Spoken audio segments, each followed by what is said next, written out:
सर्वप्रथम तो जय श्री कृष्ण। आज हम लोग एक कथा सुनेंगे। कथा बड़ी ही धार्मिक, मार्मिक तथा आध्यात्मिक है। इस कथा को बड़े ही ध्यान से आप सुने, क्योंकि किसी भी कथा को ध्यान से सुनने पर ही कथा समझ में आता है तथा कथा का आनंद भी आता है। तो चलिए कथा को सुनते हैं। राजा जन्मेजय ने कहा, हे स्वामिन, मैं देवी यज्ञ करूँगा। आप उस यज्ञ की विधि, मंत्र, होम द्रव्य, ब्राह्मण संख्या और दक्षिणा आदि के विषय में सम्यक रूप से बताइए। तब व्यास जी बोले, हे राजन, सात्विक, राजस और तामस भेद से यज्ञ 3 प्रकार के होते हैं। जिस यज्ञ में देश, काल, द्रव्य, मंत्र, ब्राह्मण तथा श्रद्धा सात्विक हो, वह सात्विक यज्ञ है।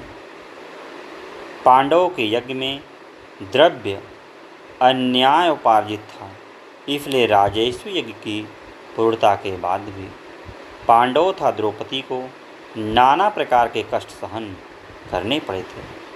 अभिमानपूर्वक क्षत्रियों और वैश्याओं द्वारा किए जाने वाले पशु बलि संबंधी यज्ञ राजस यज्ञ कहे जाते हैं।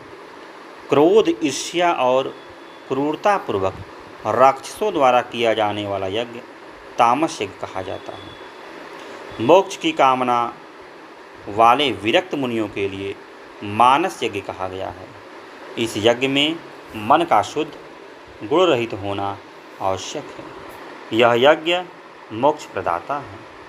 स्वर्ग प्राप्ति की इच्छा के लिए अग्निहोष्ठोम यज्ञ बताया गया है। हे राजन, आप देवी के बीज मंत्र के जानकार विद्वान ब्राह्मणों द्वारा देवी यज्ञ कराइए।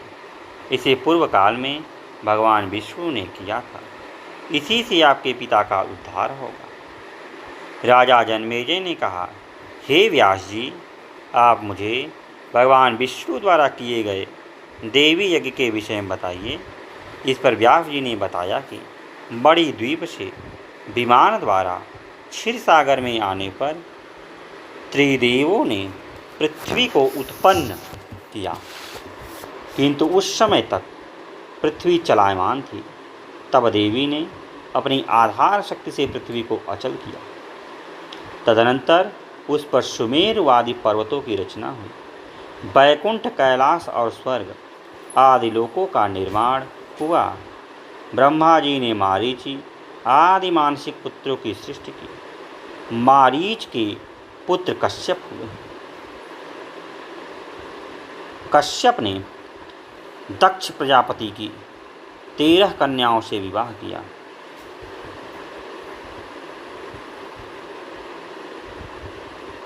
और उनसे ही सारी कश्यपी सृष्टि फैली, जिससे यह संसार भर गया। एक समय भगवान विष्णु को बड़ी द्वीप का स्मरण हो आया, तो उन्होंने अम्बा यज्ञ करने का निर्णय लिया। उन्होंने शिल्पियों से विशाल मंडप बनवाया। ब्राह्मणगण बीज सहित देवी मंत्रों का जप करने लगे। प्रज्वलित अग्नि में आहुतियाँ दी जाने लगी। उसी समय आकाशवाणी हुई, हे विष्णु, आप देवताओं में श्रेष्ठतम होंगे। जब जब पृथ्वी तल पर धर्म का हास्य होगा, तब आप अपने अंश से अवतार लेकर धर्म की रक्षा करेंगे। व्यास जी ने देवी यज्ञ के विषय में बताकर राजा जन्मेजय से देवी महात्म्य संबंधी आख्यान भी सुनाया। तो आज के इतना ही। फिर किसी दिन अन्य वीडियो में मिलते हैं।